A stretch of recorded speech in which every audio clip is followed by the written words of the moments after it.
ان الحمد للہ نحمده ونستعینه ونستغفره ونعوذ باللہ من شرور انفسنا ومن سیئات اعمالنا من يهده اللہ فلا مضل له ومن يضلل فلا هادی له واشهد ان لا الہ الا اللہ وحدہ لا شریک له واشهد ان محمدا عبده ورسوله اما بعد فان خير الحديث كتاب الله وخير الهدي هدي محمد صلى الله عليه واله وسلم وشر الامور محدثاتها وكل محدثة بدعة وكل بدعة ضلالة وكل ضلالة في النار.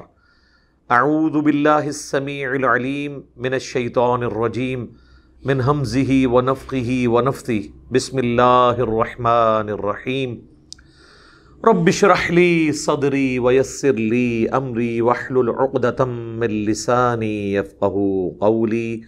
بسم اللہ الرحمن الرحیم ان اللہ وملائکتہ یصلون علی النبی یا ایہا الذین آمنوا صلوا علیہ وسلموا تسلیما. اللہم صلی علی محمد وعلی آل محمد کما صلیت علی ابراہیم وعلی آل ابراہیم انک حمید مجید. اللہم بارک علی محمد وعلی آل محمد کما بارکت علی ابراہیم وعلی آل ابراہیم انک حمید مجید. اللہم ربنا آتنا فی الدنیا حسنہ وفی الآخرۃ حسنۃ وقنا عذاب النار. ربنا آتنا من لدنک رحمہ وہیئ لنا من امرنا رشدا. لا الہ الا انت سبحانک انی کنت من الظالمین. حسبنا اللہ ونعم الوکیل. یا حی یا قیوم برحمتک استغیث ولا حول ولا قوة الا باللہ العلی العظیم. آمین. اب یہ بڑی اہم آیت ہے سورۃ النساء کی آیت نمبر 148. اعوذ باللہ من الشیطان الرجیم بسم اللہ الرحمن الرحیم. لا يحب اللہ الجہر بالسوء من القول. اللہ تعالی برائی کے ذکر کو بلند آواز سے کرنے کو پسند نہیں فرماتا. یعنی کسی کی برائی اعلانیہ بیان کی جائے یہ اللہ کو ناپسند ہے. اونچی آواز میں واویلا کرنا، کسی کو برا بھلا کہنا، یہ اللہ کو ناپسند ہے. الا من ظلم، ہاں سوائے ایک ایکسیپشن کے کہ جس پہ ظلم ہوا. جس پہ ظلم ہوا اگر وہ مظلوم ظالم سے بدلہ تو نہیں لے سکتا، بلند آواز میں چیخو پکار کر کے بددعائیں دیتا ہے کسی کو، ظالم کو، یا اس کا ذکر برائی کے ساتھ کرتا ہے اور کہتا ہے یہ فلاں بڑا ظالم ہے، یہ بڑا خبیث ہے، اس نے میرے ساتھ یہ کیا وہ کیا، اور اعلانیہ کرتا ہے، تو اس کی اللہ نے اجازت دے دی ہے کیونکہ مظلوم ہے بیچارہ، بدلہ تو نہیں لے سکتا. لیکن اس میں بھی کوئی یعنی ایک ایتھیکل لمٹس کراس نہیں ہونی چاہیے کہ آپ ولگر گفتگو شروع کر دیں، گالیاں دینی شروع کر دیں. یعنی ایک بیلنس ہو جس کے اندر آپ پروٹیسٹ کر سکیں. تو اس کانٹیکسٹ میں وہ جو آیت ہے سورہ المائدہ کی قصاص کے کانٹیکسٹ میں کہ دانت کے بدلے دانت، کان کے بدلے کان، آنکھ کے بدلے آنکھ، یہ اللہ تعالیٰ نے طے کر دیا کہ لوگ اگر کسی کے ساتھ ظلم کرتے ہیں تو دانت کے بدلے اس کا دانت نکالا جائے گا، کسی کا کان کسی نے کاٹ لیا تو اس کے بدلے میں اس کا کان کاٹا جائے گا. یہ اللہ نے حق دیا ہے. لیکن یہ تو اس صورت میں جب جوڈیشری ہوگی، ظالم کو کٹہرے میں لایا جا سکے گا. ایک دوسرا کیس ہو سکتا ہے کہ ظالم کو آپ کٹہرے میں نہ لا سکے، پھر اس میں مجبوراً کوئی شخص اپنی آواز کو بلند کرتا ہے تو جواز کی حد تک درست ہے. لیکن اس میں بھی اگر کوئی شخص کسی کو معاف کر دیتا ہے تو وہ سورہ الشورى میں آیا ہے کہ برائی کا بدلہ اسی کے لیول کی برائی ہے. اور اگر کوئی شخص معاف کر دے گا تو اس کا اجر اللہ کے حضور پکا ہو جائے گا. اللہ تعالیٰ کہہ رہا ہے میں اس کا بدلہ دوں گا اسے قیامت کے دن اگر کسی نے کسی کو معاف کر دیا. ورنہ آپ کو اجازت ہے کہ جو شخص آپ کے ساتھ برائی کرتا ہے اتنے لیول کی برائی آپ اس کے ساتھ کر سکتے ہیں, حتیٰ کہ دانت کے بدلے دانت, کان کے بدلے کان, آنکھ کے بدلے آنکھ, یہ بھی کسی کی نکالی جا سکتی ہے تھرو جوڈیشری, عدالت کے تھرو, خود نہیں. رہ گیا مظلوم تو ظاہر ہے وہ تو بیچارہ واہ ویلا ہی کر سکتا ہے, چیخو پکار کر سکتا ہے, تو اس کی اجازت ہے. اسی آیت کے تحت اہل تشیع کا یہ موقف ہے کہ اگر ہم لوگ نوحے پڑھتے ہیں یا باقی آہو بکا کرتے ہیں تو ہم ظالم کے خلاف اپنی آواز کو بلند کر رہے ہوتے ہیں, وہ اس سے پلی لے رہے ہوتے ہیں. حالانکہ اس کا کانٹیکسٹ بالکل ڈیفرنٹ ہے, وہ ریئل ٹائم جس کے ساتھ زیادتی ہو رہی ہے وہ والا معاملہ. آج اگر کوئی آہو پکار کرتا ہے یا ماتم کرتا ہے تو اب جو یہ سارے جرائم کر کے مر کے اللہ کے پاس جا چکے وہ تو اپنا انجام بھگت رہے ہیں. آج تو صرف ان کی غلطیاں علمی طریقے سے ہائی لائٹ کی جائیں. اسی آیت کے تحت میں نے یہ ٹرم ڈیوائز کی تھی بابی. آپ کو یاد ہوگا کہ آج سے تقریباً آلموسٹ 3 سال پہلے ہمارے یہ مجالس کا سلسلہ شروع ہوا 2018 میں, تو اسی وقت یہ ٹرم میں نے ڈیوائز کی بابی کی, کیونکہ سب کانٹیننٹ میں کوئی شخص کتاب و سنت کی بات کرے اسے فوراً کہتے ہیں وہابی, اور یہاں پہ ایک گالی کے طور پہ اسے پریزنٹ کیا جاتا ہے. حالانکہ اس کا کوئی لینا دینا نہیں ہے اہل حدیث کے ساتھ. یہ وہابی وہ کہتے ہیں جی محمد بن عبد الوہاب جو سعودیہ میں ایک انقلابی لیڈر کے طور پہ سامنے ہے, ان کی نسبت سے ہم انہیں وہابی کہتے ہیں. حالانکہ ان کا نام تھا محمد بن عبد الوہاب. عبد الوہاب تو ان کے ابا جی کا نام تھا اور وہ کٹر صوفی تھے. تو وہابی تو بیسیکلی یہ ہیں بریلوی دیوبندی.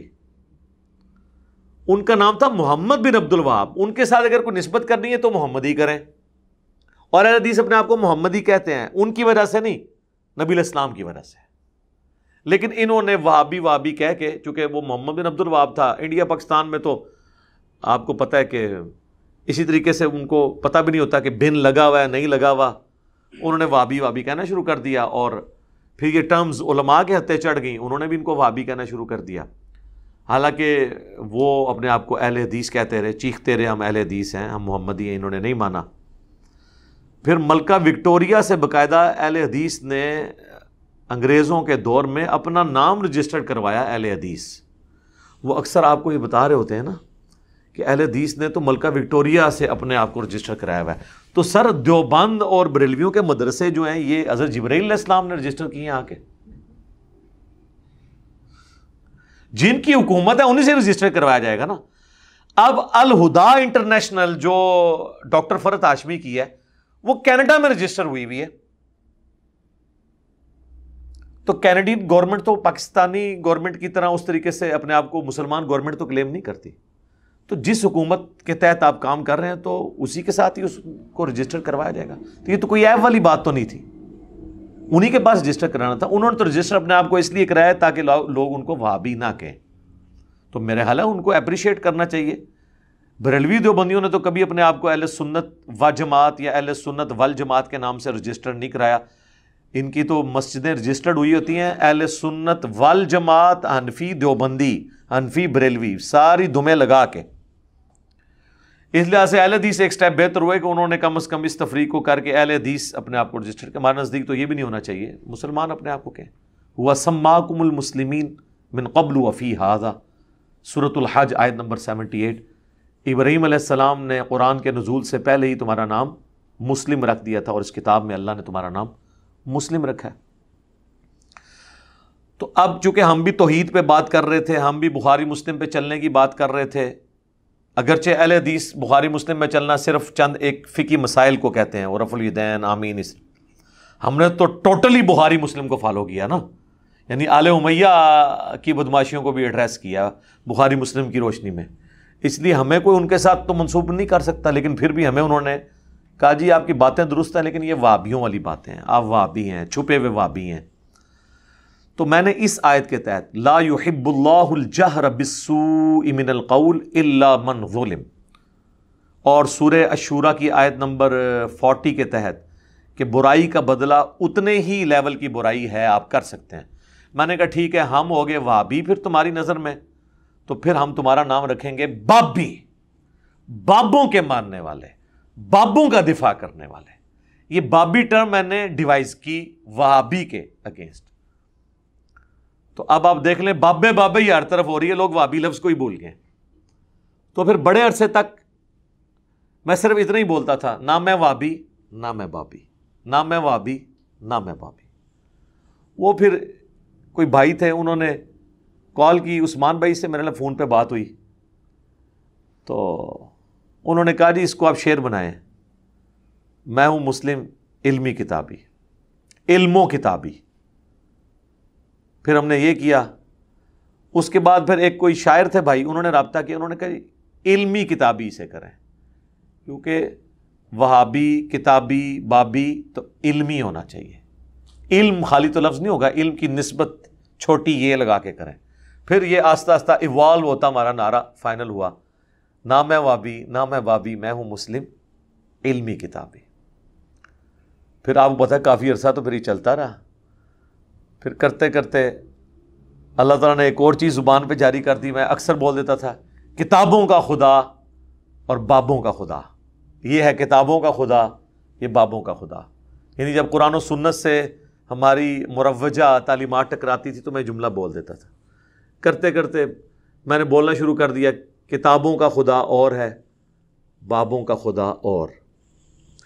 تو ایک کوئی بھائی تھے، وہ یعنی شاعری کے ساتھ شغف رکھتے تھے، تو انہوں نے نا میری ویڈیو کے نیچے نا اس کو مکمل شعر بنا دیا، مرنے سے پہلے اے مسلماں کر لے اس پہ غور، کتابوں کا خدا اور ہے، بابوں کا خدا اور۔ وہ میں نے کامنٹس پڑھے، میں نے کہا یار کمال اس بندے نے کامنٹس کیے۔ تو پھر ہمارا یہ شعر والو ہو گیا۔ یہ دکھائیں جی کیمرہ پیچھے کر کے شعر، یہ دونوں شعر میں ہم نے یہاں لکھ کے لگا دیے۔ تو یہ تھوڑا سافٹ سلوگن تھا، مرنے سے پہلے اے مسلمان کر لے اس پہ غور، کتابوں کا خدا اور ہے، بابوں کا خدا اور۔ یعنی جس خدا کا تعارف، جس دین اسلام کا تعارف ہمیں کتابیں کرواتی ہیں وہ اور ہے، اور جو ہمیں بابے بتا کے گئے ہیں وہ اور ہے۔ اگرچہ بابے اسی خدا کو مانتے تھے لیکن ان کوالٹیز کے ساتھ نہیں جو آسمان سے نازل ہوئے ہوئے دین میں۔ تو اس طریقے سے یہ کرنا، شعر و شاعری کے ذریعے مخالفین کو جواب دینا، یہ سنت ہے۔ بخاری مسلم دونوں میں حدیث ہے، حضرت حسان ابن ثابت نبی علیہ السلام کے خلاف جو لوگ بکواسات کرتے تھے اپنے شعروں میں اس کا جواب دیتے تھے، اور بخاری مسلم کے الفاظ ہیں، نبی علیہ السلام حضرت حسان کو دعا دیتے تھے اور کہتے تھے اے حسان تیری شاعری جو ہے کافروں پر ہمارے تیروں سے زیادہ سخت ہے، چونکہ وہ اپنے آپ کو عربی اور غیر عربیوں کو عجمی کہتے تھے، عجمی کہتے ہیں گونگوں کو، وہ کہتے تھے ہم فصیح اللسان ہیں، وہ تو عام گفتگو بھی جو ہے نا ردیف قافیے کے ساتھ کر دیتے تھے عربی، اس لیے اللہ نے ان کا غرور توڑا قرآن بھیج کے، کیونکہ وہ سمجھتے تھے ہماری طرح کوئی ردیف قافیے اور شاعری کو کر ہی نہیں سکتا۔ تو اللہ تعالیٰ نے اس شاعری کے توڑ میں قرآن کو بھی ایک ڈیوائن ردم کے ساتھ نازل فرمایا۔ تو پھر حضور علیہ السلام کی دعا ہے بخاری مسلم میں، اے اللہ روح قدس کے ذریعے حسان بن ثابت کی مدد فرما۔ تو حسان بن ثابت اشعار میں جواب دیا کرتے تھے کافروں کے اعتراضات کا۔ وہ صحیح مسلم میں اوپر تلے 10 احادیث ہیں حضرت حسان والے چیپٹر میں، جس میں ان کے پورے شاعری کا کلام موجود ہے۔ وہ ہم نے اپنے شعیب بھائی سے، اس کا اردو ترجمہ بھی ہے، میرے آقا میرے مولا محمد رسول اللہ صلی اللہ علیہ وآلہ وسلم، تو وہ ترجمہ پڑھوایا تھا۔ وَكَانَ اللَّهُ سَمِيعًا عَلِيمًا، اور اللہ تعالیٰ خوب سننے والا ہے، علم والا ہے۔ یعنی اگر کسی کو دنیا میں بدلہ نہ بھی ملا، بے فکر رہے، اللہ کے علم میں کس کے ساتھ ظلم ہوا، ظالم کون تھا، اور اللہ سن رہے سب کی آہو پکار، کوئی دل سے بھی آواز دیتا ہے نا اللہ کو، اللہ سن رہے۔ بدلے کا دن جو ہے قیامت کا دن ہوگا۔ ان تبدو خیرن، اگر تم ظاہری کوئی نیکی کرتے ہو، او تخفو، یا پوشیدہ رکھ کے، تو وہ اللہ تبارک تعالیٰ کے علم کے اندر ہے، اللہ تعالیٰ سے کوئی چیز چھپی ہوئی نہیں ہے۔ اس ظاہری اور پوشیدہ نیکیوں سے مراد اللہ کی راہ میں خرچ کرنا بھی ہو سکتا ہے، اور بعض نیکیاں ایسی ہیں جیسے نماز ہے جماعت سے پڑھنا، یہ ظاہری نیکی ہے۔ اب کوئی شخص نہیں کہہ سکتا میں جماعت سے نماز اتنی نہیں پڑھتا، لوگ مجھے کہیں گے ریاکار ہے، نہیں، وہ تو فرض ہے، حکم ہے. یا میں داڑھی اس لیے نہیں رکھتا کہ لوگ مجھے دیندار سمجھیں گے. بعض لوگ اس لیے بھی داڑھی نہیں رکھ رہے ہوتے. او بھائی یہ تو حکم ہے. جہاں حکم آ جاتا ہے نا وہاں باقی ساری چیزیں پیچھے رہ جاتی ہیں. یہ ساری قصے کہانیاں پیچھے. یہ صرف نفلی عبادات کے لیے ہے کہ آپ چھپا کے کریں. فرائض تو ہمارے ہے ہی اکثر اعلانی ہے. اب سحری کے لیے اٹھنا ہے اور جا کے فجر، اب جب سحری کے لیے آپ اٹھتے ہیں تو رمضان میں تو فجر عام دنوں سے بھی آدھا پونا گھنٹہ پہلے ہو رہی ہوتی ہے. تو اب آپ کو کہ جی میں مسجد میں جاؤں گا، لوگوں کو پتہ چل جائے گا انہیں سحری کی تھی ہے تاں ہی آ گیا جلدی، تو میں روزہ رکھنا ہی چھوڑ دوں. اس طرح نہیں ہوگا. تو اس طرح کی جو نیکیاں ہیں وہ بعض کا شیطان ان چکروں میں بھی ڈال دیتا ہے لوگوں کو. بلکہ صوفیاء میں ایک پورا طبقہ ہے جن کو کہا جاتا ہے ملامتی، یعنی ملامت کرتے ہیں. اب وہ بظاہر ایسے کام کرتے ہیں جس سے لوگوں کے دلوں میں ان کے لیے نفرت پیدا ہو، اور اس سے وہ انجوائے کرتے ہیں کہ لوگ ہمیں برا سمجھیں، ہم اللہ کے حضور نیک ہوں گے، اور عجیب و غریب اوٹ پٹانگ قسم کی حرکتیں کرتے ہیں. وہ اگر آپ نے پڑھنی ہے تو آپ کشف المحجوب میں کافی اس قسم کے واقعات موجود ہیں. اگر تم نیکی کرتے ہو ظاہر کر کے یا پوشیدہ کر کے، او تعفو عن سوء، یا درگزر کرتے ہو کسی کی برائی سے، کسی کو معاف کر دیتے ہو، فإن اللہ کان عفوا قدیرا، تو دیکھو اللہ تعالیٰ بھی تو ڈھیل دینے والا ہے، قدرت والا ہے. قدرت کے باوجود اللہ بھی تو اپنے بندوں کو ڈھیل دیتا ہے، معاف کر دیتا ہے. تو اگر تم معافی کی روش اختیار کرتے ہو تو اللہ کے علم میں ہے، یقیناً تمہیں جزا ملے گی. اور وہ سورہ الشورى کے اندر پارہ نمبر 25 میں یہ آیت مبارکہ موجود ہے. وَجَزَاءُ سَيِّئَةٍ سَيِّئَةٌ مِثْلُهَا، اور برائی کا بدلہ اسی کے لیول کی برائی ہے. فَمَنْ عَفَا، اور جو کوئی معاف کرے، وَأَصْلَحَ، اور اصلاح کر لے، فَأَجْرُهُ عَلَى اللَّهِ، تو اس کا اجر اللہ کے حضور پکا ہو گیا. إِنَّهُ لَا يُحِبُّ الظَّالِمِينَ، اللہ ظلم کرنے والوں کو محبوب نہیں رکھتا. تو اجر مل جائے گا جو اس طرح کرے گا. وہ اللہ تبارک و تعالیٰ نے یہ روش رکھی ہے کہ جو معافی کی روش اختیار کرے گا، اللہ کی یہ سنت ہے کہ اللہ تعالیٰ اس کو بدلہ قیامت والے دن دے گا انشاءاللہ تعالیٰ. اور زیادہ کوشش اسی روش کی کرنی چاہیے جی. آخری درجے تک ڈھیل دینی چاہیے کسی کو، فوراً بدلہ اتارنے کی کوشش نہیں کرنی چاہیے. اللہ تعالیٰ بھی تو ایسا نہیں کرتا. بخاری اور مسلم دونوں میں حدیث ہے، نبی صلی اللہ علیہ وآلہ وسلم نے فرمایا کہ جو شخص دنیا میں کسی مسلمان کی پردہ پوشی کرے گا، اس کے عیب پہ پردہ ڈال دے گا، قیامت والے دن اللہ تعالیٰ اس کے عیبوں پہ بھی پردہ ڈالے گا. یہاں پہ کسی کو کسی کا عیب پتہ چل جائے اچھالنا شروع کر دیتے ہیں. ہاں اگر وہ بندہ ایسا ہے جو پبلک اکاؤنٹ ہولڈر ہے یا مذہبی پیشوا ہے اور وہ مذہب کے نام کے اوپر لوگوں کو دھوکہ دے رہا ہے، اس کو تو ضرور ایکسپوز کرنا چاہیے. لیکن ایک عام انڈیویجول کی کوئی اس طرح کی چیز نہیں کرتی، اور اس میں بھی اس کی وہ چیز ایکسپوز کرنی چاہیے جس کی وجہ سے لوگ افیکٹ ہی ہیں. بالکل پرسنل لیول کی چیزیں جو آپ کے علم میں ہیں وہ تو اس کے اوپر گفتگو کرنا غیبت ہے. جب گفتگو کرنا غیبت ہے اور حرام ہے، اس کو ایکسپوز کرنا تو اس سے بڑا حرام ہے. لیکن بعض اوقات غیبت کرنا واجب ہو جاتا ہے.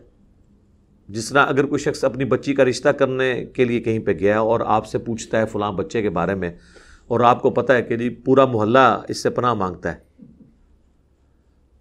تو آپ کا یہ کام ہے کہ اس کی غیبت کریں. ایسی صورت میں غیبت کرنا واجب ہے. امام مسلم نے صحیح مسلم کے شروع میں مقدمے میں بعض جو تقوی کے حیضہ والے لوگ ہیں نا ان کا بھی رد کیا ہے، تابعین تبع تابعین کے اقوال کی روشنی میں، کہ بعض لوگ کہتے تھے کہ یہ جو حدیثیں گھڑنے والے ان کی برائی بیان نہ کریں، یہ غیبت ہے. تو انہوں نے بتایا کہ علم حدیث میں اسماء و رجال کا علم تو ہے ہی سارا غیبت ہے، اور یہ وہ غیبت ہے جو کرنا واجب ہے، نہ کرنا حرام ہے. یعنی جب تک آپ جھوٹے راویوں کا نہیں بتائیں گے یہ کذاب ہے، اس کا حافظہ خراب ہو گیا تھا، تو وہ جو رسول اللہ کے ریفرنس سے باتیں بیان کر رہا ہے وہ تو پھر خود ہی بنا کے بیان کرے گا، پھر آپ اس کے نام پہ دین کا جنازہ نکالنا شروع کر دیں گے. تو اسماء و رجال کا پورا علم، راویوں کو پرکھنے کا پورا علم، یہ غیبت کے اوپر ہی تو کھڑا ہے، اور مرے ہوئے بندوں کی غیبت ہے. یعنی آج اگر ہم کہتے ہیں فلاں راوی جو ہے ضعیف تھا تو مر چکا ہے، زندہ بھی نہیں ہے. تو یہ وہ غیبت ہے جو کرنا ضروری ہے، کیونکہ اس سے دین افیکٹ ہو رہا ہے. عام مسلمان کے لیے یہ حکم ہے کہ اس کے لیے پردہ پوشی کی جائے. حتیٰ کہ بخاری مسلم میں حدیث ہے کہ اللہ تعالیٰ قیامت والے دن اہل ایمان کو اپنے قریب بلائے گا، ایمان والے مومنین میں سے ایک مومن کو، اور پردہ فرما لے گا، یعنی اس کا اور مخلوق سے پردہ ہو جائے گا، اور اللہ تعالیٰ اسے کہے گا تو نے دنیا میں یہ کیا، یہ کیا، یہ کیا، یعنی اس کی غلطیاں گنوائے گا، اور وہ گمان کرے گا کہ لو جی مارا گیا میں. پھر اللہ تعالیٰ فرمائے گا کہ میں نے دنیا میں بھی تیرے گناہوں پہ پردہ رکھا تھا، اب بھی پردہ رکھوں گا. لیکن اس میں الفاظ ہے مومن. مومن کا مطلب یہ ہے کہ وہ واقعی دین پہ چلنے والا ہوگا. کوئی شخص 100% پرفیکٹ نہیں ہو سکتا، تو اکاؤنٹیبلٹی اس کی بھی ہو جائے گی کہ یار اگرچہ تیرے نیکیاں گناہوں پہ بھاری ہیں، لیکن یہ کام تو نے دنیا میں کیے تھے. تو اللہ تعالیٰ وہ گنوا کے نا بیسیکلی بتائے گا کہ دیکھ میں اگر پکڑنا چاہتا تو اس بات پہ پکڑ سکتا تھا، لیکن درگزر کیا، معاف کر دیا. تو معافی کی روش اللہ تعالیٰ اڈاپٹ کرنے والا ہے اور اسی کی ترغیب دلاتا ہے. اب مجھے بتائیں، جو اللہ ان کوالٹیز کا مالک ہے، اس کے بارے میں کوئی یہ گمان کر سکتا ہے کہ وہ اللہ کسی عام انسان کو وضو کرتے ہوئے اس کے گناہ دھلتے ہوئے دکھا دے؟ جی، فضائل اعمال میں لکھا ہوا ہے کہ امام حنیفہ رحمۃ اللہ علیہ کے سامنے جو بندہ وضو کرتا تھا نا، تو وضو کرنے سے جو گناہ دھلتے ہیں نا، وہ ان کو نظر آ جاتے تھے کہ اس نے فلاں برائی کی، اس نے زنا کیا، اس نے یہ کیا، اس نے وہ کیا، تو گناہ دھلتے ہوئے نظر آتے تھے.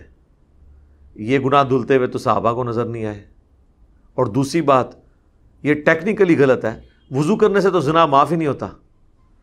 وضو کرنے سے صرف چھوٹے گناہ معاف ہوتے ہیں، بڑے گناہ تو توبہ سے معاف ہوتے ہیں. وضو کرنا یا دنیا کی بڑے سے بڑی بھی کوئی نیکی گناہ کبیرہ سے تو معافی کا نہیں ہوتا. بخاری مسلم دونوں میں حدیث ہے کہ اگر بڑے بڑے گناہوں سے بچا جائے تو ایک نماز سے دوسری نماز، ایک رمضان سے دوسرا رمضان، اور ایک جمعے سے دوسرا جمعہ درمیان کے گناہوں کا کفارہ ہے. اگر بڑے گناہوں سے بچا جائے تو نماز چھوڑنا تو خود سب سے بڑا گناہ ہے اس روئے ارض کا. یہ نہیں ہو سکتا کوئی شخص ایک جمعہ پڑھے ادھر سے اگلا جمعہ پڑھے بیچ والی ساری نمازاں معاف، نہیں. حضور نے فرمایا اگر بڑے گناہوں سے بچا جائے تو نماز چھوڑنے سے بڑا گناہ ہی کوئی نہیں ہے. لہٰذا درمیان کے گناہ کبھی بھی معاف نہیں ہوں گے جب تک انسان فرائض کے اوپر پابندی اختیار نہیں کرتا اور حرام سے نہیں بچتا. نیکیوں سے صرف چھوٹے گناہ معاف ہوتے ہیں. پھر صحیح مسلم میں حدیث ہے، نبی علیہ السلام نے فرمایا میں نے ارادہ کیا کہ میں عذاب قبر تمہیں سنوا دوں اللہ سے دعا کر کے، لیکن مجھے خدشہ ہوا کہ تم اپنے مردوں کو دفنانا چھوڑ دو گے. تو صحابہ کرام کو تو عذاب قبر دیکھنا تو دور کی بات، سنوایا بھی نہیں گیا. تو بعد کے لوگ کہتے ہیں ہم قبروں کے حال بھی دیکھ لیتے ہیں. کہانیاں بخاری مسلم دونوں میں حدیث ہے، نبی علیہ السلام ایک جگہ سے گزرے اور پھر رک گئے. صحابہ نے کہا کیوں رکے؟ فرمایا ان دو قبر والوں کو عذاب ہو رہا ہے، ایک پیشاب کے چھینٹوں سے نہیں بچتا تھا، دوسرا چگلی کھاتا تھا. پھر حضور نے ایک ٹہنی توڑ کے اس کے دو ٹکڑے کر کے دونوں قبروں پہ لگائے اور فرمایا جب تک ہری رہیں گی ان کے عذاب میں تخفیف ہوگی. صحابہ کو نہیں عذاب قبر نظر آیا. بخاری مسلم دونوں میں حدیث ہے، حضور کا ایک مدعم نامی غلام تھا جو آپ کا سفر میں سواری کا کجاوا کستا تھا. خیبر کے موقع پر ایک نامعلوم تیر اسے لگا اور وہ شہید ہو گیا. اور بخاری مسلم کے الفاظ ہیں، صحابہ نے کہا کہ اسے شہادت مبارک ہو. شہادت مبارک کس کو کہہ رہے تھے؟ صحابی ہو. آپ نے فرمایا تم اسے مبارکیں دے رہے ہو اور مجھے اللہ نے دکھایا ہے کہ اس نے صرف ایک چادر چوری کی تھی مال غنیمت کی اور وہ آگ کی اس کو پہنا دی گئی ہے. تو صحابہ کو تو آگ کی چادر نظر نہیں آئی ہے، تو بابوں کو کدھر سے کشف اور یہ چیزیں نظر آ جاتی ہیں. پھر صحابہ کرام اپنے گھروں میں دوڑے. اگر کسی نے کوئی رسی بھی اٹھائی تھی نا یہ سمجھ کے کہ اس کا تو مال غنیمت میں کوئی ورث نہیں ہے، وہ بھی آ کے مال غنیمت میں جمع کروائی کہیں پکڑ نہ ہو جائے. تو صحابہ کرام کو تو یہ چیزیں نظر نہیں آتی تھی اور ان کے بابوں کے دعوے سنے. وہ کہتے ہیں جی ہمیں قبر کے اندر بھی دیکھ لیتے ہیں سب کچھ. وہ جی اللہ دکھاتا ہے، جی اللہ دکھاتا ہے تو انہوں دکھاتا ہے اللہ صحابہ نے نہیں بکھایا، جو سب سے زیادہ حقدار تھے ان چیزوں کے دیکھنے کے، کیونکہ ان کے ذریعے دین آگے پھیلنا تھا. یہ غیبی خبریں ہیں. سورہ آل عمران کی آیت نمبر 179 ہے، ما کان اللہ لیطلعکم علی الغیب، اللہ کی یہ شان ہی نہیں کہ تمہیں غیب پر اطلاع دے، بلکہ وہ چن لیتا ہے اپنے رسولوں میں سے جسے چاہتا ہے۔ تمہارا کام ہے اللہ اور اس کے رسولوں پر ایمان لے کر آؤ، امتیوں کا کام ہے رسولوں کی غیبی خبروں پہ ایمان لانا۔ اور یہ لوگ یہ کلیم کرتے ہیں ہمارے بابے یہ دیکھ لیتے ہیں کہانیاں۔ فضائل اعمال میں تو یہاں تک لکھا ہے، حضور کی وفات کے آلموسٹ 650 سال بعد کا واقعہ ہے، کیونکہ شیخ قرطبی کا زمانہ وہی ہے۔ وہ کہتے ہیں جی ایک نوجوان تھا جسے کشف ہو جاتا تھا کون جنت میں ہے کون جہنم میں، تو وہ بزرگ کہتے ہیں کہ جی میں نے کہا شاید یہ ویسے ہی گپے مارتا ہے، اس نے چیخ ماری اور کہا کہ میری ماں کو جہنم میں لے کے جا رہے ہیں۔ تو کہتے ہیں میں نے یہ سنا ہوا تھا کہ جو 70,000 دفعہ کلمہ پڑھ کے کسی کو بخش دے تو اس کی مغفرت ہو جاتی ہے۔ تو ایک نصاب میں نے سنبھال کے رکھا ہوا تھا، ایک بنڈل آف 70,000 کلمہ شریف ٹی سی ایس کے لیے میں نے رکھا ہوا تھا، بس اس پہ ایڈریس لکھنا تھا، سٹیکر لگانا رہندا سی۔ میں فوراً سٹیکر لایا، یعنی میں نے دل میں اس کو اصال ثواب کر دیا، اور کہتے ہیں تھوڑی دیر بعد وہ خوش ہو گیا اور کہنے لگا کہ میری ماں کو بخش دیا گیا۔ تو بزرگ کہتے ہیں کہ اس واقعے سے مجھے 2 فائدے ہوئے۔ ایک تو مجھے یہ پتہ چلا کہ یہ حدیث ٹھیک ہے، یہ 70,000 دفعہ کلمہ کسی کو بخشنے سے چاہے انہیں کام چک کے رکھا ہوئے وہی مغفرت ہو جاتی ہے، ٹھیک ہے۔ اور دوسرا اس کے کشف کی بھی تصدیق ہو گئی کہ واقعی مطلب وہ ٹھیک بول رہا تھا پہلے۔ یار یہ کشف کی تصدیق تو تب ہوگی جب آپ بھی دیکھ رہے ہوں۔ جو مرضی کو بولتا رہے، اس کے دماغ میں بھی شیطان نے ایک وسوسہ ڈالا، اس کے دماغ میں بھی شیطان نے ایک وسوسہ ڈالا، کو انسائڈ کر گیا اور ایک سارے کا سارا معاملہ ہو گیا۔ تو کہانیاں بنائی ہوئی ہیں۔ ابھی یہ پچھلے دنوں اقرار الحسن صاحب نے ایک پروگرام کیا نا، اس میں وہ ایک سید بنا ہوا ہے اور وہ گرم کر کے نا وہ درانتی سی وہ اپنی زبان پہ رکھتا ہے، کہتا ہے اصلی سید کی نشانی ہے کہ وہ رکھتا ہے۔ وہ آپ تے گرم کر کے رکھ سکتا ہے، اسی گرم کر کے رکھی نا، ہاں تو پھر کوئی سید نہیں بچنا۔ ٹھیک ہے، اندازہ کرو یار، اس طریقے سے ہوتا ہے۔ اصلی سید تو ہے جو رسول اللہ کے ساتھ اٹیچ ہے نا۔ تو نبی علیہ السلام کے تو اپنے دانت 4 شہید ہو گئے، غزوہ احد میں، بخاری مسلم میں آتا ہے۔ اور سورۃ الاعراف میں آیا کہ اے نبی تم فرماؤ اگر میں غیب جان لیتا تو میں بہت سی بھلائیاں جمع کر لیتا اور مجھے کبھی کوئی تکلیف نہ پہنچتی، میں خیر کثیر سمیٹ لیتا۔ ظاہر ہے جس کو مستقبل کا پتہ چل جائے کہ میرے ساتھ یہ ہونے والا ہے، وہ تو پہلے ہی پلان کر سکتا ہے۔ تو یہ خام خواہ انہوں نے چیزیں بنائی ہوئی ہیں۔ باقی مجھے ضمناً یاد آ گیا کیونکہ وہ مولانا تقی عثمانی صاحب جو ہے وہ، اب اندازہ کریں یہ لوگ علماء کو پڑھا کے فارغ کرتے ہیں نا، تو آخر میں اپنی مور کیا لگا رہے ہیں، یہ باتیں وہ آخری درس حدیث ہو رہا ہوتا ہے اور اس میں یہ سنا رہے ہیں کہ جی امام حنیفہ کو گناہ دھلتے ہوئے نظر آ جاتے تھے۔ اب مجھے بتائیں جس مولوی کو درس نظامی کے کورس میں اینڈ پہ مفتی اعظم پاکستان یہ کہانی کرا کے رخصت کریں گے، انہیں آگے جا کے وڈیاں کہانیاں کرانی ہیں نا، کوئی قرآن بیان کرو کوئی حدیث بیان کرو، کہانیاں کرا کے تو آگے۔ اللہ نے ہمارے کافرین کو ایسا بنایا تھا، نالے بھی کہتے ہیں۔ ہمیں پتہ چل گیا جی کافرین کو کیسا بنایا تھا۔ ایک کافر کی تو ویڈیو لیک ہوئی ہے نا، مفتی عزیز صاحب کی، تو کافرین کو ایسا بنایا ہوا ہے۔ پرانے کافرین کی بھی میں نے آپ کو بتا دی ہے، قاسم نوتبی اور رشید احمد گنگوئی صاحب پبلکلی، تو وہ آپ نے سن نہیں لیا۔ اللہ نے ایسا بنایا تھا جی ان کے کافرین کو، مزے لیں ان کے کافرین کے۔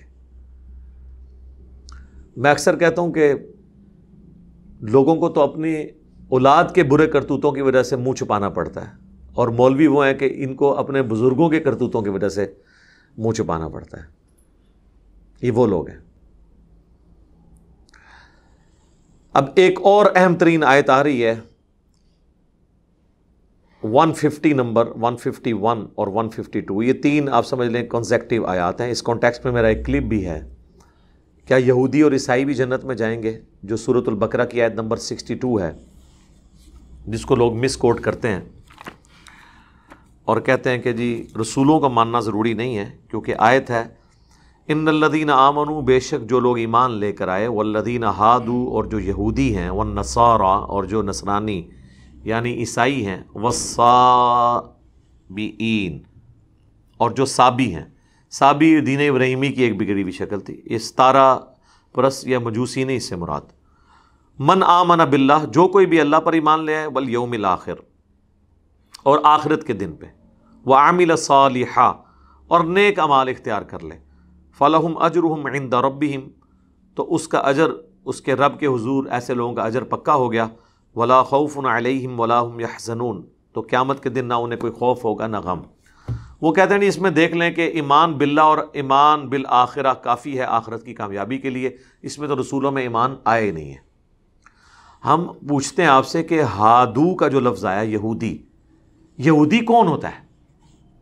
جو حضرت موسیٰ کو ماننے والا ہے۔ تو اس لفظ کے اندر ہی یہ چیز چھپی ہوئی ہے کہ وہ حضرت موسیٰ علیہ السلام کو ماننے والا ہے۔ کوئی یہودی ایسا ہے جو کہ میں اللہ کو تو مانتا ہوں، موسیٰ کو نہیں مانتا، اور ہے میں یہودی ہوں۔ کوئی نصرانی ایسا ہے جو کہ میں اللہ کو تو مانتا ہوں لیکن میں حضرت عیسیٰ کو نہیں مانتا۔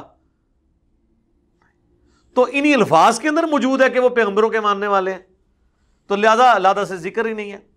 دوسرا، اپنے اپنے زمانے میں تمام انبیاء کے ماننے والے اہل ایمان ہی تھے۔ یہودی اس وقت تک اہل ایمان تھے جب تک انہوں نے حضرت عیسیٰ کا انکار نہیں کیا، اور عیسائی اس وقت تک اہل ایمان تھے جب تک انہوں نے رسول اللہ کا انکار نہیں کیا۔ صحیح مسلم میں حدیث ہے، جس یہودی عیسائی نے میرے بارے میں سن لیا کہ میں اللہ کا پیغمبر ہوں، پھر بھی مجھ پہ ایمان نہ لایا، وہ جہنم میں جائے گا۔ پہلے تو مسلمان ہی تھے نا، بعد میں کافر ہوئے نا، اللہ کے محبوب علیہ السلام کا انکار کر کے۔ تو ایمان بالرسالت ضروری ہے۔ اور یہ جو سورۃ البقرہ کی آیت نمبر 62 ہے، اس کا آغاز تو 5ویں رکوع سے ہوا ہے، اس پورے مضمون کا، اس کا تو سٹارٹ ہی رسول اللہ پر ایمان لانے پہ ہے کہ یہودیوں کو اللہ تعالیٰ کہہ رہا ہے کہ تم پہلے کافر کیوں بنے ہو جب اللہ کے نبی تم میں آ گئے ہیں؟ تمہیں تو پتا تھا کہ آخری پیغمبر آنے والے ہیں اور تم لوگ کافر بن گئے، تو ایمان برسالت کا پہلے ذکر ہو چکا۔ پھر بھی کوئی نہ مانے تو یہ واضح ثبوت ہیں آیات 150، 151 اور 152۔ ان الذین یکفرون باللہ، جو بے شک جو لوگ کفر کرتے ہیں اللہ کے ساتھ، ورسلہ، اور اس کے رسولوں کے ساتھ، وَيُرِيدُونَ أَن يُفَرِّقُوا بَيْنَ اللَّهِ وَرُسُلِهِ، اور وہ یہ چاہتے ہیں کہ اللہ اور اس کے رسولوں کے درمیان فرق کر دیں۔ فرق کیا؟ وَيَقُولُونَ نُؤْمِنُ بِبَعْضٍ وَنَكْفُرُ بِبَعْضٍ، فرق یہ کہ وہ کہیں کہ ہم بعض رسولوں کو مانیں گے، بعض کو ہم کوئی نہیں مانیں گے، یا ہم اللہ کو تو مانیں گے، اس کے رسول کو نہیں مانیں گے۔ وَيُرِيدُونَ أَن يَتَّخِذُوا بَيْنَ ذَلِكَ سَبِيلًا، اور وہ یہ چاہتے ہیں کہ درمیان کا کوئی راستہ نکال لیں۔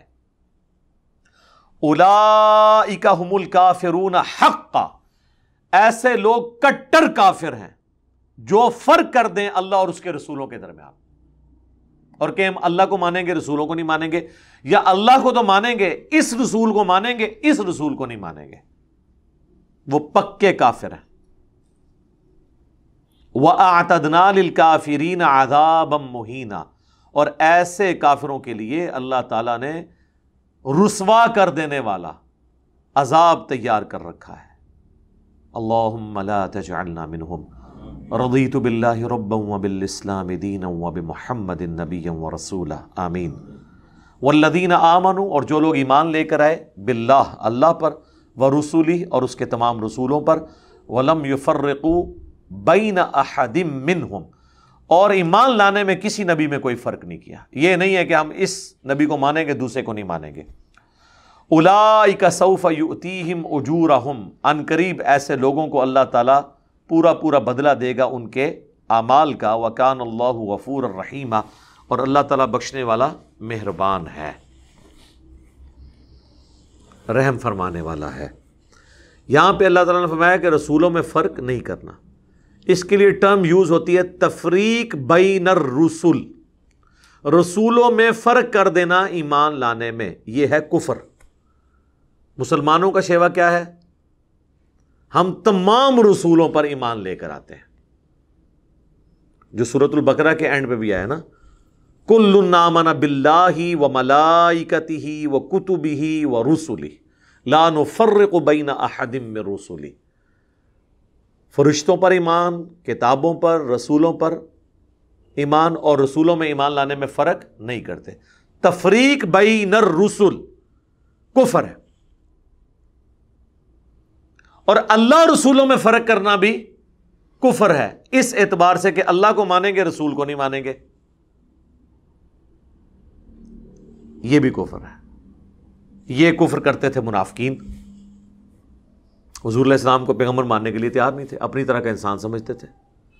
یقیناً سپیشیز تو انسانوں والی تھی، لیکن اللہ کی وحی نازل ہوتی تھی، وہ عام انسان تو نہیں تھے۔ اور ایک اور ٹرم یوز ہوتی ہے تفضیل بین الرسل، یا اردو میں کہہ لیں تفضیل بین الرسل، فضیلت دینا ایک رسول کو دوسرے رسول پر، تو وہ ثابت ہے۔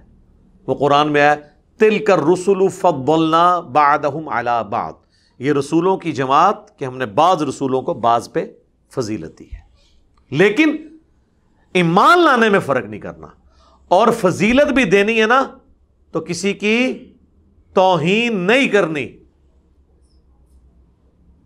بخاری مسلم میں آتا ہے نا، ایک یہودی کا اور ایک مسلمان کا جھگڑا ہوا، یہودی نے کہا کہ حضرت موسیٰ کو اللہ نے تمام جہان والوں پہ فضیلت دی، مسلمان نے کہا رسول اللہ کو اللہ تعالیٰ نے فضیلت دی تمام جہان والوں پر۔ لڑائی میں اس نے یہودی کو تھپڑ مار دیا مسلمان نے، نبی علیہ السلام کی خدمت میں وہ شکایت لے کے آیا تو آپ نے اس صحابی کو ڈانٹا اور فرمایا کہ مجھے کسی نبی پہ اس طریقے سے فضیلت نہ دو، مجھے یونس کے اوپر بھی فضیلت مت دو۔ یونس کا ذکر اس لیے کیا کہ وہ پیغمبر ہیں جن پہ اللہ نے عتاب کیا تھا، وہ وحی کے انتظار کے بغیر نکل گئے تھے اپنی قوم سے، اور وہ اتنا بڑا ڈیبٹ تھا کہ وہ ان کی امت کے حق میں کریڈٹ بن گیا۔ اللہ تعالیٰ نے سورہ یونس میں کہا کبھی ایسا نہیں ہوا کہ کسی کے لیے عذاب کا فیصلہ ہو جائے اور عذاب کے آثار نمایاں ہو جائیں اور اللہ تعالیٰ اپنا عذاب روک لے، سوائے قوم یونس کے۔ یونس علیہ السلام نے ان کو کہا کہ بھائی 3 دن بعد تم پہ عذاب آ جائے گا، تم نے میرا انکار کیا ہے نا، لیکن اللہ کی وحی کا انتظار کیے بغیر ہی وہ علاقہ چھوڑ گئے، اجتہاد کر لیا کہ ٹھیک ہے۔ اب وہ جب جس کشتی میں جا رہے تھے وہ چکولے کھانا شروع ہوگی سمندر میں، وہاں کے ملاحوں نے کہا کہ جی ہم میں کوئی ایسا شخص ہے، ایسا غلام ہے جو آقا کی اجازت کے بغیر بھاگا ہوا ہے، تو ہم کرہ نکالیں گے، جس کے نام پہ نکلے گا نا اس کو سمندر شریف میں پھر پھینکیں گے تاکہ باقی کشتی تو بچ جائے۔ اور ان کا یہ تجربہ تھا کہ اس طریقے سے کشتی بچ جاتی ہے۔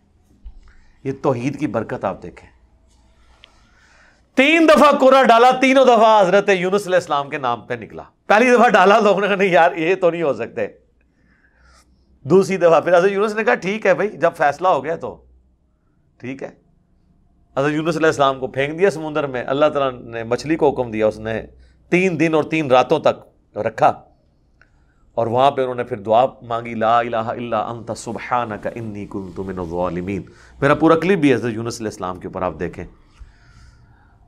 تو پھر اللہ تعالیٰ نے کہا کہ اگر یونس ہمیں یوں نہ پکارتا تو پھر اسی دن مچھلی کے پیٹ سے نکلتا جس دن مردے اپنی قبروں سے نکلیں گے۔ اللہ نے معاف کر دیا، اتنی پیاری یہ دعا ہے۔ گرم نہیں ہے، کہتے ہیں بڑی گرم ہے، اور کہتے ہیں بغیر وضو سے نہیں پڑھ سکتے، اگر بتی لانی پہنتی ہے۔ تو حضرت یونس نے تو اوتھے پڑھی ہے کہ جتوں زیادہ کوئی بدبودار اور تعفن والی جگہ ہی کوئی نہیں ہے۔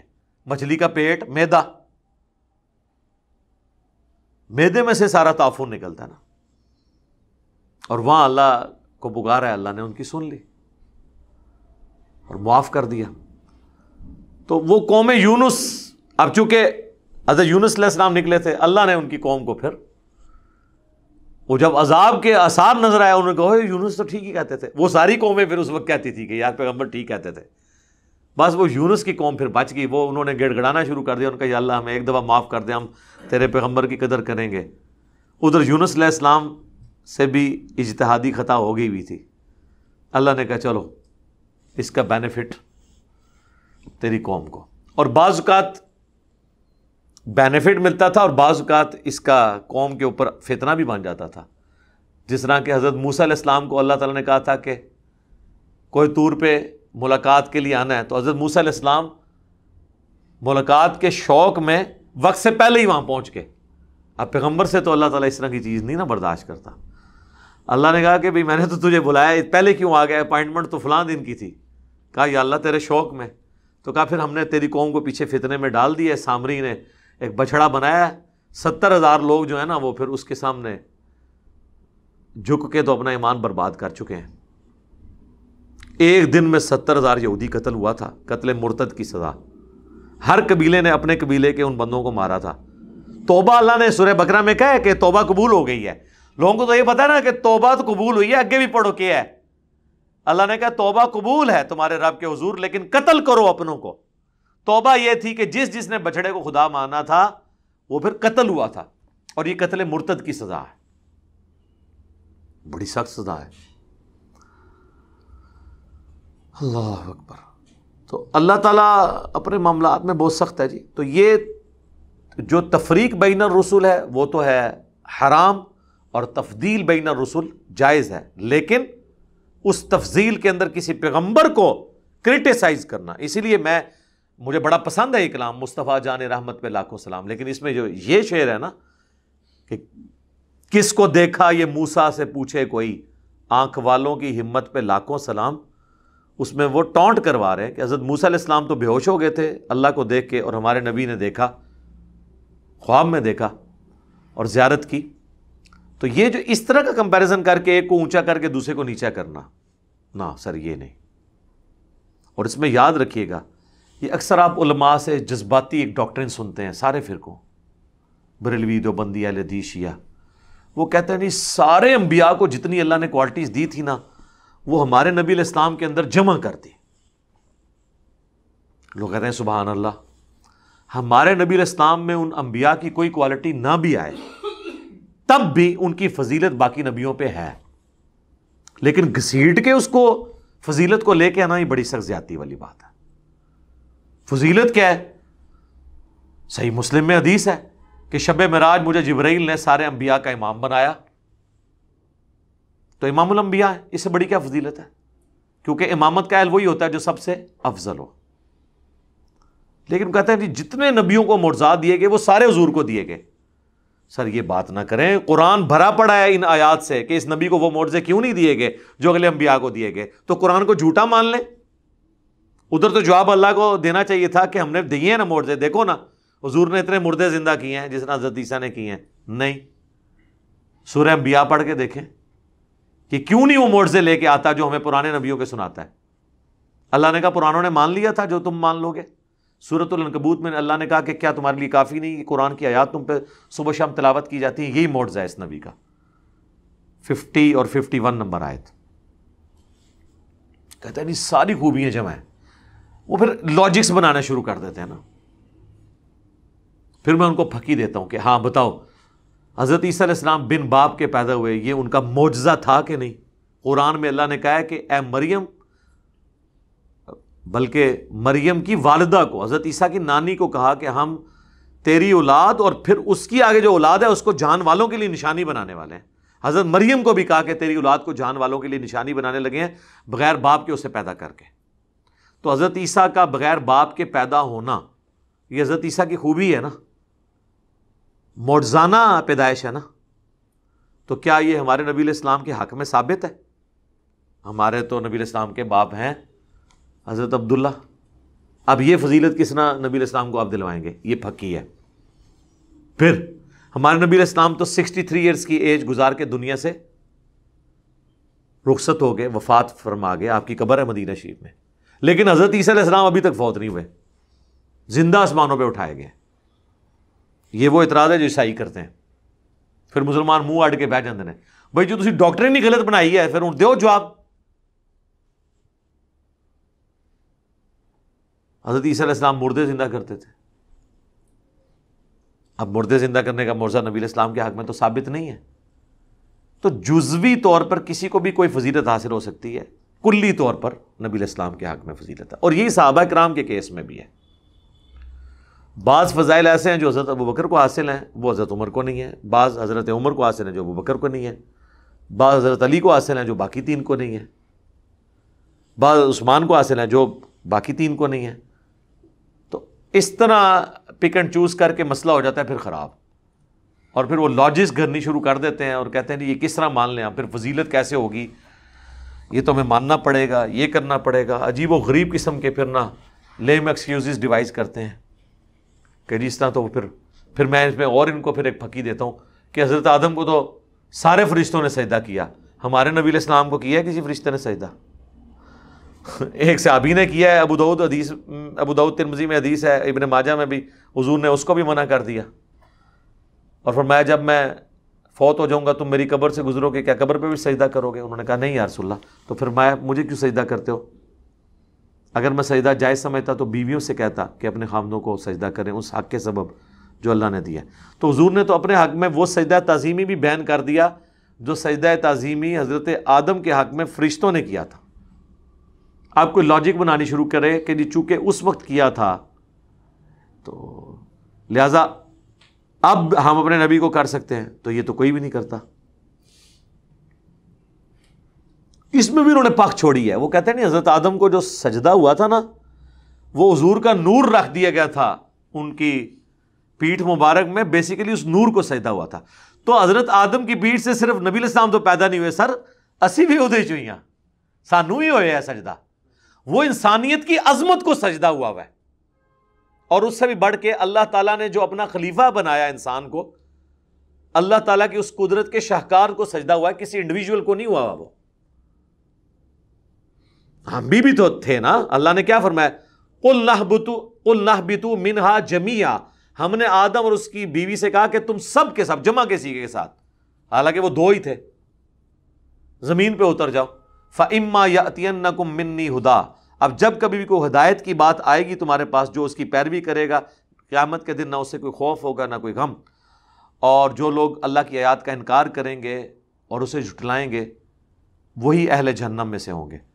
تو وہ تو اللہ نے جب پوری انسانیت کو خطاب حضرت آدم کے ذریعے کیا ہے، وہ تو پوری انسانیت کو سجدہ ہوا ہے، صرف یہ منوانے کے لیے کہ انسان اشرف المخلوقات ہے۔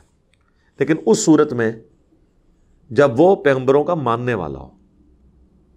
ابو جہل جو ہے وہ فرشتوں سے افضل نہیں ہے، یہ ذہن میں رکھیے گا۔ فرشتوں سے افضل اہل ایمان ہے، اور وہ بھی صرف ان فرشتوں سے افضل ہیں جو رسول نہیں ہیں۔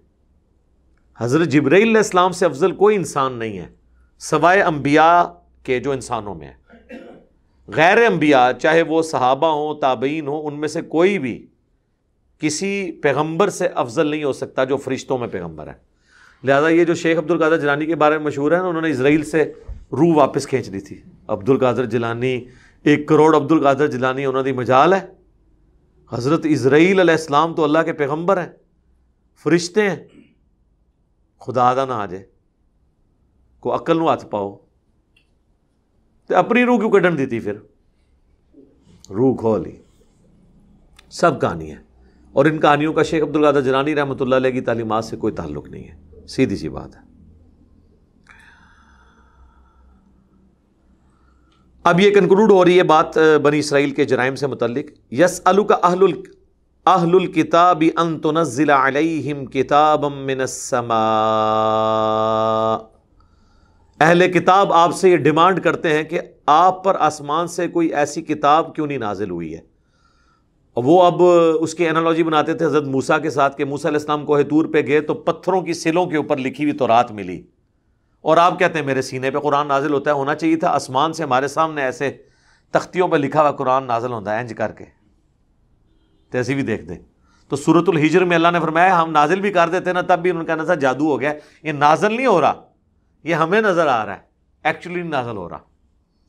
ظاہر ہے انسان کی تو نیچر ہے نا، جب مسلمان بخاری مسلم میں حدیثیں پڑھ کے کہتے ہیں نہیں اس کا یہ مطلب نہیں یہ ہے، آیت کا یہ مطلب نہیں یہ ہے، حالانکہ مطلب وہی نکل رہا ہوتا ہے جو ہے، تو نہ اس کو کہتے ہیں پنجابی میں دل بے ایمان تے اجتا ٹیر، جو بے ایمانی کرنا چاہتا ہے نا بات نہیں ماننا چاہتا، وہ لیم ایکسکیوزز جھوٹے بہانے بہت سے گھڑ لے گا۔ تو حضور کو تسلی دی جا رہی ہے، یہ جو آپ کو بار بار آ کے تنگ کرتے ہیں نا کہ آپ پہ قرآن کیوں نہیں نازل ہوا آسمان سے ہم دیکھتے، فقد سألوا موسیٰ اکبر من ذالک، تو یہ موسیٰ علیہ السلام سے تو اس سے زیادہ بڑی ڈیمانڈ کر چکے ہیں۔ کیوں؟ موسیٰ علیہ السلام پہ تو تختیاں اللہ نے دے دی نا، تو ان سے بس یہ تو نہیں کہنا تھا کہ تختیاں، انہوں نے پھر اگلی کوئی اور ڈیمانڈ کرنی تھی نا۔ تو حضور علیہ السلام پہ بھی اگر تختیوں پہ قرآن نازل ہوتا تو اللہ کے نبی انہوں نے کوئی نیا بہانہ بنا لینا تھا۔ تو یہ موسیٰ سے تو اس سے بھی بڑی ڈیمانڈ کر چکے ہیں، فقالوا ارنا اللہ جہرۃ، کہ ہمیں اللہ خود دکھائیں کہ اللہ کدھر ہے۔ ظاہر ہے اب اللہ تعالیٰ تو غیب کے پردے میں تو ازما رہا ہے، اللہ کو دیکھ کے تو ساروں نے مان لینا ہے۔ ویسے آپ مجھ سے پوچھیں تو مجھے تو اللہ کی قدرتوں میں ہر جگہ اللہ ہی نظر آتا ہے۔ اور نہ ماننے والے کے لیے تو جو مرضی وہ جھوٹے بہانے کرے. اس کائنات میں ہر چیز ایک اللہ کے ہونے کی گواہی دے رہی ہے. تو موسیٰ علیہ السلام سے انہوں نے اس سے بڑی ڈیمانڈ کی کہ ہم اللہ کو خود نہیں دیکھیں گے تو نہیں مانیں گے. تو اللہ تعالیٰ نے اس پہ پھر اپنے غضب کا اظہار فرمایا. فَأَخَذَتْهُمُ الصَّاعِقَةُ بِظُلْمِهِمْ، تو انہیں ایک بجلی کی کڑک نے آ پکڑا ان کے ظلم کے سبب، اور وہ برباد کر دیے گئے. ثُمَّ اتَّخَذُوا الْعِجْلَ مِن بَعْدِ مَا جَاءَتْهُمُ الْبَيِّنَاتُ، پھر اس کے بعد ان کا ایک اور جرم کہ انہوں نے ایک بچھڑے کو رب مان لیا، جو سامری جادوگر والا واقعہ ہے. میرا یوٹیوب پہ ڈیٹیل کلپ آپ دیکھ سکتے ہیں. حالانکہ کھلی نشانیاں ان کے پاس آ چکی تھی. 40 دن کے لیے حضرت موسیٰ کوہ طور پہ گئے، پیچھے انہوں نے کام ڈال دیا. فَعَفَوْنَا عَنْ ذَلِكَ، تو ہم نے اس میں بھی ان کو معاف کر دیا. لیکن معافی کیسے ہوئی؟ وہ سورۃ البقرہ میں آیا کہ قتل مرتد کی سزا کے ساتھ معافی ہوئی. وَآتَيْنَا مُوسَىٰ سُلْطَانًا مُبِينًا، اور ہم نے موسیٰ علیہ السلام کو واضح غلبہ عطا فرمایا تھا، کھلی نشانیاں عطا فرمائی تھیں. اتنے بڑے بڑے معجزے تھے اور فرعون پہ ان کو غلبہ بھی دیا. وَرَفَعْنَا فَوْقَهُمُ الطُّورَ، اور ہم نے بنی اسرائیل کے اوپر طور کو بلند کر دیا تھا. بِمِيثَاقِهِمْ، ان سے پختہ عہد لینے کے لیے. وہ سورہ الاعراف میں، سورہ طٰہٰ میں، سورہ قصص میں ڈیٹیل آئیں گی کہ وہ کوہ طور پہاڑ اتنا بڑا، وہ بادل کی شکل میں ان کے سر کے اوپر آ گیا تھا ہوا میں، اور اللہ نے کہا پکڑو تورات کو، نہیں تو آیا جو تو پہاڑ تاڑے ہوتے. سر اتنا وڈا وٹا بھی نہیں کہنا دیتا، وٹیا دا بھی سردار سر دے ہوتے ہوئے تے بغیر وضو دے بھی لوگ نماز پڑھ لیں گے. ٹھیک ہے، تو اللہ تعالیٰ ماتے ہم نے ان پہ طور کو بلند کیا، تو اس طریقے سے ان سے منوایا کہ عہد توڑ دیا. وَقُلْنَا لَهُمُ ادْخُلُوا الْبَابَ سُجَّدًا، اور ہم نے ان کو کہا تھا کہ جب وہ شہر اریحا، شہر جیریکو جو بیت المقدس کے لیے پہلا شہر فتح ہوگا، تو اللہ کا شکر ادا کرنے کے لیے اس شہر کے دروازے سے جب انٹر ہو تو سجدہ کرتے ہوئے داخل ہونا. اور سورہ بقرہ میں آتا ہے حتتن کہتے ہوئے داخل ہونا کہ اے اللہ ہمارے گناہوں سے درگزر فرما. اور انہوں نے حنتتن کہنا شروع کر دیا، ہمیں گندم چاہیے، پانڈ سن نہ، بات بگاڑنی شروع کر دی. وَقُلْنَا لَهُمْ لَا تَعْدُوا فِي السَّبْتِ، اور ہم نے یہ بھی کہا تھا کہ ہفتے کے دن میں حد سے نہ بڑھنا. تو وہ سورۃ الاعراف میں ہی آتا ہے وہ مچھلیوں والا واقعہ. یوٹیوب پہ میرا کلپ بھی ہے، بنی اسرائیل پہ بندر جو بن گئے تھے، وہ بندروں والا عذاب کیوں آیا. اللہ نے ان کو بندر و خنزیر بنا دیا. ہفتے کے دن کہا تھا شکار نہیں کرنا، باقی سارے دنوں میں شکار کرو. ہفتے کا دن ٹوٹلی اللہ کو دینا ہے. ویسے مسلمان اس حوالے سے بڑے خوش نصیب ہیں، ہم تو جمعے کے دن بھی کاروبار کر سکتے ہیں. قرآن میں آیا کہ جب جمعے کا دن آئے اور اذان دی جائے اس وقت کاروبار چھوڑ دو، اور پھر جب نماز جمعہ پڑھو تو پھر دوبارہ سے کاروبار شروع کر دو. کیوں نہیں عثمان بھائی؟ ہاں. اور نماز کے دوران بھی موبائل آف نہ کرو، سائلنٹ پہ رکھو. ٹھیک ہے، یہ اللہ نے اتنی. لیکن یہودیوں کے لیے یہ تھا کہ جیسے ہی جمعے کی مغرب ہوتی تھی نا، غروب آفتاب، کوئی انہوں نے دنیا کا کام نہیں کرنا تا وقت کہ ہفتے کی مغرب نہ ہو جائے. اور اس دوران انہوں نے ٹوٹلی اللہ اللہ کرنی ہے، وقف ہے اللہ کے لیے. اس میں شکار بھی نہیں انہوں نے کرنا، جو پہلے کیا وہی پکا کے کھانا ہے. اور پھر اللہ نے آزمائش کیا کی کہ وہ مچھلیاں جو پورا ہفتہ نظر نہیں آتی تھی، قرآن میں الفاظ ہیں کہ اس دن وہ پھدکتی تھی، کیونکہ ان کو بھی پتہ چل گیا تھا کہ آج تو سانو پھاڑ ہی نہیں سکتے. تو ظاہر ہے پھر ان کا دل للچاتا تھا، پھر وہ شکار کر لیتے تھے. اللہ نے بندر و خنزیر بنا دیا. اللہ نے فرمایا 3 گروہ ہو گئے، ایک نے وہ کام کیا، دوسروں نے نہیں کیا، اور تیسروں نے انہیں روکا. تو اللہ نے فرمایا جنہوں نے روکا تھا نا ان کو تو ہم نے نجات دے دی، اور جو یہ کام کرنے والے تھے ان کو ہم نے بندر و خنزیر بنا دیا. اور تیسرے گروہ سے اللہ نے ایسی نفرت کا اظہار کیا کہ ان کا ذکر بھی نہیں کیا. اور المستدرک للحاکم میں پوری حدیث ہے، ابن عباس یہ آیات پڑھ کے رویا کرتے تھے کاش مجھے پتہ چل جائے کہ تیسرے گروہ کے ساتھ کیا بنا ہے. کیونکہ ابن عباس کو یہ پتہ تھا کہ حکمرانوں کو برائیوں سے روکنا یہ کریٹیکل ایشو ہے. اگر ہم خاموشی اختیار کرتے ہیں کہ ہماری بھی پکڑ نہ ہو جائے، کیونکہ انہوں نے بنو امیہ کا زمانہ بھی پایا ہے، لیکن وہ آپ کو پتہ ہے پھر وہ لحاظ کوئی نہیں کرتے تھے، بولتے بھی تھے۔